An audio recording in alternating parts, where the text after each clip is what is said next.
আমি মৃত লোকটার কসম খেয়ে বলছি, উনার সাথে প্রীতির যে সম্পর্ক আমার সাথে ঠিক তাই। আমি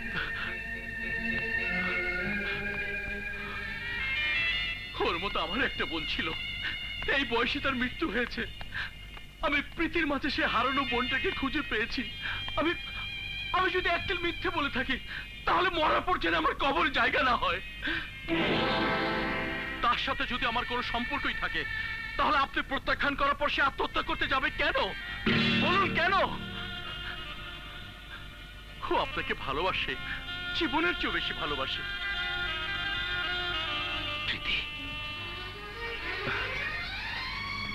প্রীতি, তুমি আমাকে অবিশ্বাস করেছো।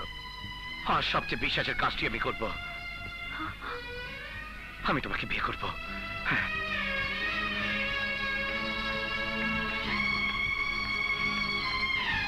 মা, মা, ফুপির বিয়ে।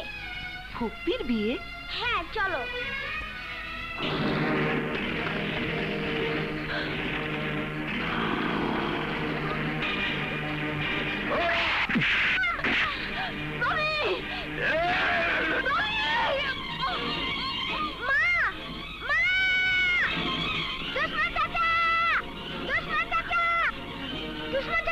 মাকে গুন্ডারা তুলে নিয়ে গেছে।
স্টেশন কি সুজাত আলী বিধবা স্ত্রীকে নিয়ে রাজা পালাচ্ছে?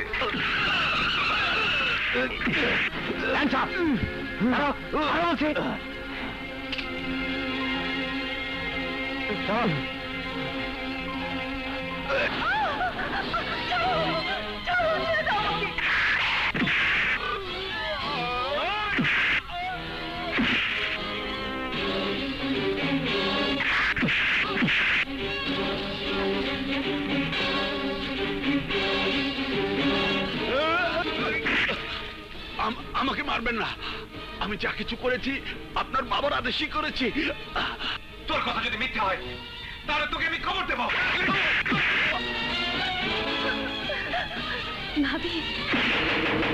বাবা, বাবা, বাবা, আমি জানি তুমি এক বিদ্রোহী সন্তানের ভূমিকা নিয়ে আমার সামনে এসে দাঁড়িয়েছ। আমি যা ভাবি তাই করি। আমার ইচ্ছার বিরুদ্ধে যারা দেয়াল দিতে আসে, অপঘাতেই তাদের মৃত্যু হয়। যেদিন জন্ম নিয়েছি সেদিন থেকে মৃত্যুর জন্য অপেক্ষা করে আছি। মৃত্যুর ভয় তুমি আমাকে দেখিও না। সেই জনতার নেতা হয়ে মাথার উপর আসন গেড়ে বসে আছো। তোমার চরিত্রে কুৎসিত দিক উন্মোচিত করে সেই জনতার পদতলেই তোমাকে দলিত করব। তুমি নীচ, তুমি নিদোষ। আর একটি কথা উচ্চারণ করলে বন্দুকের ট্রিগারে আমার আঙুলের চাপ এসে পড়বে। তোমার দেহ আর স্নেহ তুমি কম পেয়েছো, কিন্তু নিষ্ঠুরতা কম পাবে না।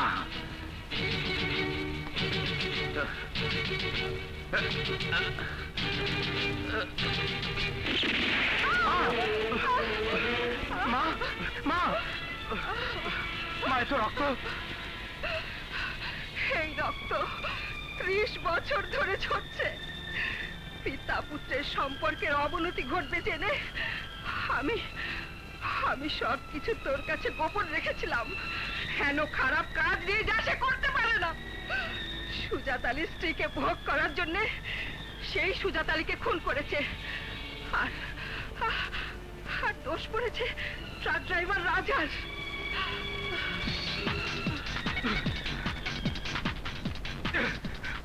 না না, তোমার বিচার আমি করব না। প্রকাশ্য আদালতে তোমার বিচার হবে। কেউ আমার বিরুদ্ধে সাক্ষী দেবে।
আমি চুপ করে থাকবো না। আমি হাইজ্যাক করিনি, আমি তাকে রক্ষা করতে চেষ্টা করেছি। ইওর অনার, ইওর অনার, সে একটা দুশ্চরিত্র মদ্যপ। এই বাড়ির কলেজ পড়ুয়া মেয়ে প্রীতিকে ইতিপূর্বে সে রাতের অন্ধকারে নির্জন স্থানে জোর করে নিয়ে গিয়ে তার শ্লীলতা হরণ করবার চেষ্টা করেছিল। মিথ্যে কথা। প্রীতি আমার বোনের মতো। জজ সাহেব, এ ধরনের কটু কথা বলতে উকিল সাহেবকে বারণ করুন, নইলে নইলে আমার মাথা গরম হয়ে যাবে।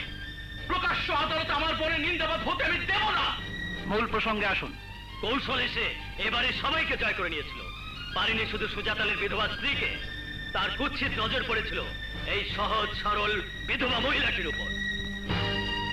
কিছুতেই যখন কিছু করা সম্ভব হচ্ছিল না, তখন এই বিকৃত মানসিকতার লোকটি তার চরিত্র হনন করবার উদ্দেশ্যে তাকে হাইজ্যাক করে নিয়ে যাবার চেষ্টা করেছিল।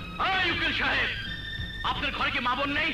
মহিলাদের চরিত্র কি বাজারে পণ্য যে যেখানে সেখানে বিক্রি করা যায়? এই মহিলা সতী সাধ্যী, তাকে কোনো কুৎসিত কাজে জড়াবেন না। ইওর অনার, আমি এই প্রসঙ্গে সুজাত আলীর বিধবা স্ত্রীর নিজের মুখের বয়ান শোনার আবেদন করছি। অনুমতি দেয়া গেল। বলুন, যাহা বলিব সত্য বলিব, যা বলিব সত্য বলিব, সত্য বই মিথ্যা বলিব না। সত্য বই মিথ্যা বলিব না।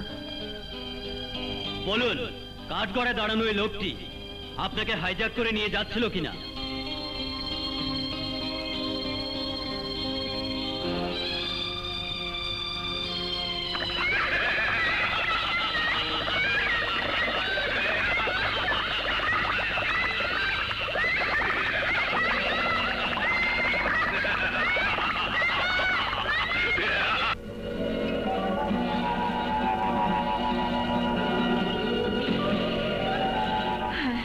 সে সে সে আমাকে হাইজ্যাক করে নিয়ে যাচ্ছিল।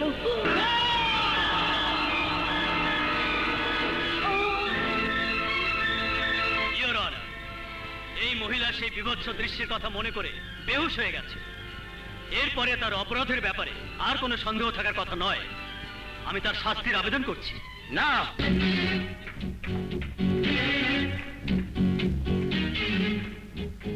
ইওর অনার, সমস্ত কাহিনী নেপথ্য নায়ক এই লোকটি। তিনি একজন মুখোশধারী ভণ্ড প্রতারক, দেশদ্রোহী। ইওর অনার, ওনার জবানবন্দি নেওয়ার জন্য আমি আপনার অনুমতি প্রার্থনা করছি। অনুমতি দেওয়া গেল। বলুন, যাহা বলিব সত্য বলিব, সত্য বই মিথ্যা বলিব না। নেতারা কখনো মিথ্যে কথা বলে না। আমি নেতা, সুতরাং আমিও মিথ্যে বলি না। এই ঘটনা সম্পর্কে আপনি কি জানেন? আমার চরিত্র ফুলের মতো পবিত্র। আমি কিছুই জানি না। আপনারা নিশ্চয়ই জানেন আমি সেই আকরাম খান, যে এই অঞ্চলের একজন বিশিষ্ট নেতা। আমাকে যে কাঠগড়ায় ধরে নিয়ে এসছে সে আমার একমাত্র পুত্র প্রেম। দেখলেন তো বাবার প্রতি প্রেমের কত বড় প্রেম। কাঠগড়ায় দাঁড়ানো ওই লোকটি প্রীতি নামের যে মেয়েটিকে নষ্ট করেছে, আমার ছেলে তাকে বিয়ে করতে চায়। আমি বাধা দিলে সে আমাকে অপরাধী সাব্যস্ত করে জেলে পাঠানোর জন্য এই কোর্টে নিয়ে এসছে। সব বানোয়াট, সব মিথ্যে। না,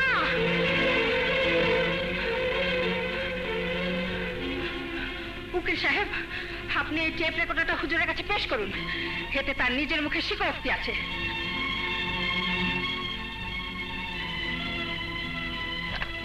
সুজাত আলীকে খুন করলাম আমি, আর ধরা পড়লো ট্রাক কি বলে পলিটিক্স? জি হুজুর, শুধু তাই না হুজুর, হ্যাঁ। সুজাত আলীর বিধবা স্ত্রীর মালিক এখন আপনি হয়ে যাবেন। বটেই। আপনার তো কিছুই অস্বীকার করার উপায় নেই। অস্বীকার করব না? আমার সতী সাধ্বী স্ত্রীকে এই ভরা মজলিসে মিথ্যেবাদী বানাতে চাই না, কিন্তু আমার সাজা আপনি কি দেবেন? এই ছোট্ট কোর্টে আমার মতো লোকের বিচার হতে পারে না। So bye.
তুই আমার স্বামীকে হত্যা করে আমাকে বিধবা বানিয়েছিস।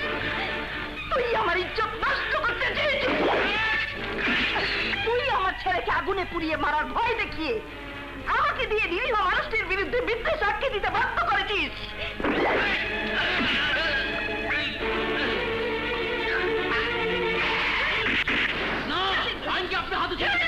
আমি বলছি আজকে আপনার হাতে তুলে নেবেন না। আজ তোর সাথে আমার শেষ বোঝাপড়া।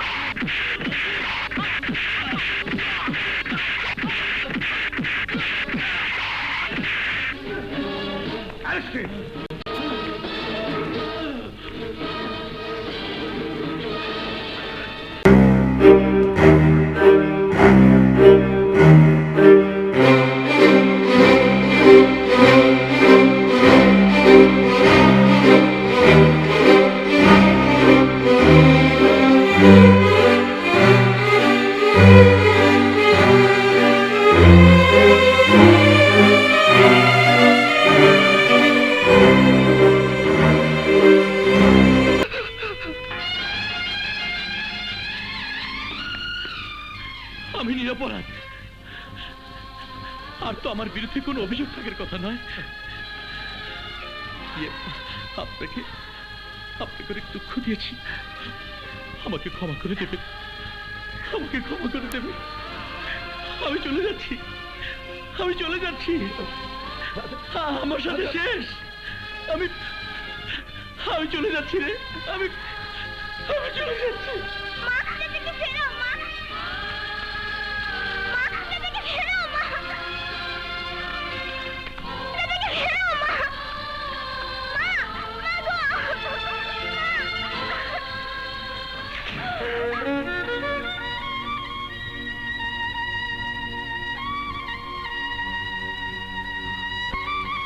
কোথায় যাচ্ছেন?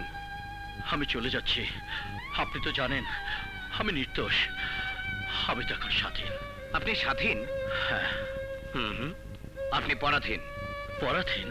হ্যাঁ, পরাধীন। আসুন আমার সাথে।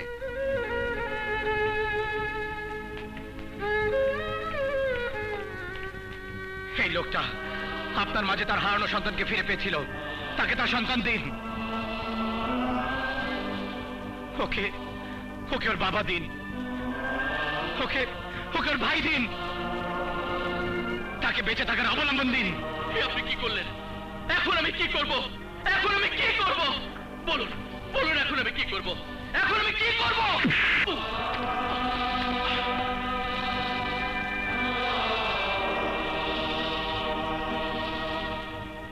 ভাইয়া, তুমি না বলেছো তোমার কেউ নেই, তাহলে আমাদের ছেড়ে চলে যাবে কেন? আসেন কেন, আসেন আসেন আসেন আসেন, যার যার জিনিস শেষে বুঝালন। একটা সুখবর আছে, ঘুষ খাওয়ার দায়ে আমাদের চাকরিটা চলে গেছে। তাতে কি আছে?